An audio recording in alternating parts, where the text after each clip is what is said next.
Psicoterapia humanista. La psicología humanista surgió en respuesta a la visión reduccionista y mecanicista del ser humano que proporcionaba las dos corrientes psicológicas dominantes, una el conductismo, que se centraba excesivamente en lo científico, y la otra el psicoanálisis, que ponía el énfasis en lo negativo y patológico de la persona. Este movimiento humanista contempla al ser humano en su totalidad y confía en sus posibilidades de desarrollo, basadas en la conciencia y responsabilidad de su experiencia vital, considerando que ese es su principal potencial interno de transformación. Su objetivo es integrar todos los aspectos de la personalidad, impulsado por una voluntad. Esto es una oportunidad para que de forma activa y responsable explore los problemas que aparecen en tu vida. Relación terapéutica humanista. Una de las características de la psicoterapia humanista es la actitud del terapeuta, es decir, una empatía, una congruencia y una autenticidad, además de una conciencia y responsabilidad. Esto es la base para que el encuentro interpersonal se convierta en una relación terapéutica. Es importante que el terapeuta escuche sin juicios ni valoraciones, acompañe en los momentos difíciles y señale lo que forma parte de la experiencia presente. Proceso terapéutico humanista. Esta actitud no directiva del terapeuta facilita que el proceso vaya transcurriendo sin interferencias por donde tenga que ir, llevándolo a tomar contacto con sus auténticas necesidades. Este proceso permite conocer mejor, ampliar la capacidad de darse cuenta e integrar experiencias dolorosas, con el propósito de pensar y actuar de una forma armónica e integrada, relacionada con autenticidad, crecer como persona, evolucionar hacia el autoapoyo, afrontar los problemas con madurez y vivir con más conciencia. Método terapéutico. El terapeuta debe desarrollar tres partes importantes. Una es la empatía, es decir, es aquella actitud en la cual interviene en principio el autoconocimiento. Es entender al otro y ponerme en sus zapatos. Esto es muy importante ya que es una gran herramienta para apreciar y entender genuinamente a las personas. Después tenemos una consideración positiva incondicional, es decir, la aceptación y el apoyo básico de una persona independientemente de lo que la persona dice o hace. Esto es esencial para un desarrollo saludable. Y finalmente tenemos una congruencia, que es un equilibrio entre la experiencia, la comunicación y la conciencia. Básicamente, la terapia centrada en el cliente ha contribuido a establecer una serie de condiciones que son necesarias en casi todas las psicoterapias, donde el elemento central es la conciencia y responsabilidad en la experiencia presente. Ambas impulsan el potencial de crecimiento del ser humano y por tanto el proceso terapéutico. En la terapia centrada en el cliente, la terapia proporciona una visión más clara del mundo, de la experiencia personal, que otras formas de evaluación y terapia. Esto permite explorar los sentimientos y actitudes del cliente hacia sí mismo y hacia otras personas. Una de las técnicas empleadas dentro de la terapia centrada en el cliente es el reflejo. Es la técnica de hacer reflejar los sentimientos. Sirve para tratar de entender el punto de vista del paciente. Consiste en comunicarle al paciente lo que está percibiendo de los sentimientos y emociones que éste está sintiendo en el momento, o que dice que sintió mientras evocaba ciertas situaciones durante la entrevista. El terapeuta no solo tiene que concentrarse en lo que la persona está diciendo, sino también en la manera en cómo lo está diciendo. ¿Cuáles son las funciones de esta técnica? 1. Hacer que la persona pueda abrirse a lo que está sintiendo. 2. Ayudar a que la persona reconozca el sentimiento que acaba de expresar. Y 3. Que la persona inmediatamente después pueda dar con otra emoción subyacente.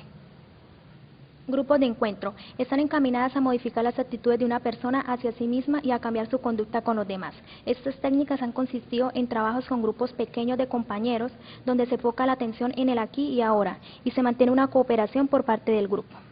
Esta técnica permite la interacción con otra persona, facilitando al individuo a descubrir directamente, revelar, experimentar o encontrar al sí mismo real. La personalidad se vuelve visible para uno mismo por medio de las relaciones con los demás. Las relaciones ofrecen la mejor oportunidad de estar en total funcionamiento y en armonía consigo mismo, con los demás y con el medio. Psicoterapia gestálica. Se centra en la atención de la conducta presente y exige participación activa del psicoterapéutico. Esto le ayuda a facilitar al paciente en el proceso de darse cuenta de sí mismo, a lo que llamamos aquí y ahora, ayudándolo al desarrollo de su autoconfianza y de obtener un óptimo potencial.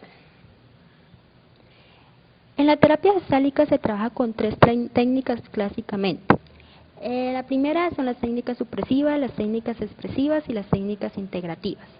Dentro de las técnicas supresivas se tiene como objetivo pretender evitar o suprimir los intentos de evasión del cliente en el aquí y en el ahora y de su experiencia. Es decir, se busca con ello que el sujeto experimente lo que no quiere o lo oculto con el fin de facilitar su darse cuenta. Entre las supresivas tenemos experimentar lo nada o el vacío. tratando de que el vacío estéril se convierta a vacío infértil, con no huir del sentimiento del vacío, integrándolo a sí mismo, vivirlo y ver qué surge de él. Evitar hablar acerca de. Es como una forma de escapar que el paciente tiene de su conflicto. El hablar debe sustituirse por el vivenciar. Los bebeísmos. Antes de suprimirlos, es mejor tratar de determinar qué puede haber detrás de ellos, qué hay oculto en el pasado del paciente. Acá se trata de disolver un debo por un quiero. Es una forma de internalización de que el paciente tiene. Encontrar formas de manipulación. También antes que suprimirlo es mejor vivenciarlos y saber por qué el sujeto la emplea. Dentro de las formas de manipulación está el pedir permiso al baño al paciente, seducir al psicoterapeuta, hacer preguntas y respuestas. Y acá el proceso que tiene que llevar el psicoterapeuta es facilitar el conocimiento de cuáles son los juegos manipulativos que éste tiene y que logre identificarlos para que pueda evitarlos. Técnicas expresivas. Entonces el objetivo de esta técnica es exteriorizar lo que el paciente lleva interno, que se dé cuenta de las cosas que posiblemente llevó en sí toda la vida, pero que no podía percibirla. Se busca tres cosas básicamente: expresar lo no expresado, terminar o completar la expresión, y buscar la dirección y hacer la expresión directa.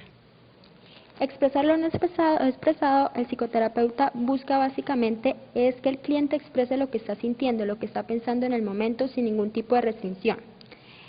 Terminar o completar la expresión. Acá se busca detectar las situaciones inconclusas, las cosas que no se dijeron pero pudiesen decirse o hacerse y que ahora pesan en la vida del paciente. Una de las técnicas más conocidas es el de la silla vacía, es decir, trabajar imaginariamente de los problemas que el sujeto tiene con personas vivas o muertas, utilizando los juegos de roles. Otra técnica que se podría emplear dentro de este énfasis es la repetición. La intención de esta técnica es buscar que el sujeto se percate de alguna acción o alguna frase que pudiera ser importante y que se dé cuenta de su significado. Por ejemplo, que repite las frases nuevamente o que haga el gesto que ha hecho. Técnicas integrativas. Se busca con estas técnicas que el sujeto incorpore o reintegra su personalidad, sus partes alineadas, sus hoyos. Aunque las técnicas supresivas y expresivas son también integrativas, de algún modo aquí se hace más énfasis en la incorporación de la experiencia. Dentro de estas técnicas se encuentra la asimilación de las proyecciones. Se busca aquí que el sujeto reconozca como propias las proyecciones que emite. Para ello se le puede pedir que él haga como si viviera lo que está proyectando, que experimente su proyección como si fuera realmente suya. Encuentro interpersonal. Se busca con esta técnica que el sujeto mantenga un diálogo explícito, vivo con las diversas partes de su ser, entre los diversos yuxos intrapsíquicos. Por ejemplo, que él diga yo debería, yo quiero, yo puedo, entre su lado femenino con su lado masculino, entre su lado positivo y su lado activo, entre el risueño y el serio. En esta como ejercicio también se puede utilizar la silla vacía, intercambiando los roles para integrar ambas partes de su conflicto. Logoterapia. Es una psicoterapia que propone que la voluntad de sentido es la motivación primaria del ser humano, una dimensión psicológica inexplorada por paradigmas psicoterapéuticos anteriores. La logoterapia se considera una psicoterapia humanista existencial. Después del psicoanálisis de Freud y la psicología individual de Alfred Adler, la logoterapia es la tercera escuela vienesa de psicoterapia, desarrollada por el neurólogo y psiquiatra Viktor Frankl, la cual se apoyaba en el análisis existencial y se centra en la voluntad del sentido del ser humano. Para dar una mejor connotación de qué era la logoterapia, Frank logró sacar un libro denominado El hombre en busca del sentido, basado en su experiencia ya que fue prisionero en un campo de concentración. Él nos aportaba que la logoterapia constaba de tres partes fundamentales para un adecuado desarrollo. La primera, la libertad de voluntad; la segunda, la voluntad de sentido; y la tercera, el sentido de la vida. La libertad de voluntad. En esta explicaba que todo hombre es capaz de tomar sus propias decisiones, por lo que es libre de escoger su propio destino y no convertirse en una marioneta a merced del mismo. La segunda, la voluntad de sentido, expresa la preocupación de Frank ante los métodos psicológicos enfocados en la percepción del componente exterior. La tercera, el sentido de la vida, que para la logoterapia es un factor incondicional que no se pierde bajo ninguna circunstancia, pero puede escaparse de la comprensión humana. La logoterapia es una percepción positiva del mundo. En pocas palabras, un reduccionismo. Una de las principales técnicas que maneja la logoterapia son la intención paradójica, la reflexión, el autodistanciamiento, la modificación de actitudes y el diálogo socrático. La intención paradójica. El terapeuta induce al paciente a intentar voluntariamente aquello que trata de evadir de manera ansiosa. El resultado suele ser la desaparición del síntoma. El de reflexión. Se anima al consultante a olvidarse de su procedimiento para superar la tendencia a la preocupación y la hiperreflexión. El autodistanciamiento. El compañero existencial, como se llama el cliente o el paciente, aprende a verse a sí mismo más allá de su padecimiento, con la posibilidad de separar a su neurosis para así apelar la propia voluntad de sentido para mediante la fuerza de oposición de logros dirigirse a él. En la modificación de actitudes se hace énfasis en comportamientos claves a practicar mediante una cierta disciplina para más tarde dejar de atender las actitudes dañinas y poder ver las nuevas como motivadores al cambio. Y por último, el diálogo socrático. Se usa el estilo de la mayéutica para guiar a la persona hacia el autoconocimiento y la precisión de su responsabilidad en sus diversas acciones. La logoterapia se vale en alta medida del psicodrama, una dramatización realizada por el paciente pensando que su vida se acaba en este preciso momento. De esta dramatización surgen planteamientos usualmente conocidos como ¿qué cambiaría esta nueva psicoterapia? Psicodrama. Es una forma de psicoterapia ideada por Jacob Levy Moreno, inspirada en el teatro de improvisación y concebida inicialmente como terapia grupal o psicoterapia profunda de grupo. Es un tipo de psicoterapia válida para el tratamiento de todo tipo de trastornos mentales, aunque habrá de usarse cuidadosamente en el entorno de la psicosis, donde habrá que utilizar un equipo de auxiliares bien entrenados. A través del psicodrama, el sujeto puede alcanzar la comprensión más profunda de sus emociones y cuál es la problemática que está abordando. Los principales objetivos psicoterapéuticos del psicodrama son, primero, darse cuenta de los propios pensamientos, sentimientos, motivaciones, conductas y relaciones del paciente. Segundo, mejorar la comprensión de las situaciones, de los puntos de vista de otras personas y de nuestra imagen sobre ellas. Tercero, investigar y descubrir la posibilidad y la propia capacidad de nuevas y más funciones de la conducta dada. Cuarta, ensayar y aprender o prepararse para actuar las conductas o respuestas más convenientes. Los principales elementos del psicodrama son, primero, estar conformado por un grupo. Segundo, el protagonista. Tercero, el escenario. Cuarto, el auxiliar. Quinto, la audiencia. Séptimo, el director. Una de las principales técnicas del psicodrama son el doble.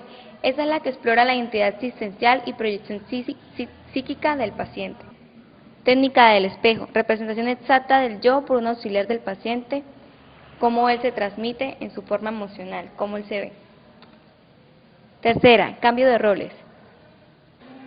En esta el paciente toma posición de su sombra, así transmitiendo qué es lo que en realidad está sintiendo y abordando su respectiva problemática.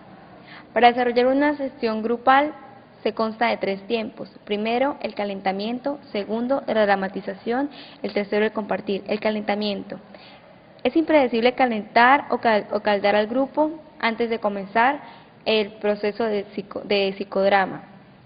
La dramatización. Por medio de ella se puede llegar a dar una catarsis del paciente, así para liderar adecuadamente la problemática que está abordando.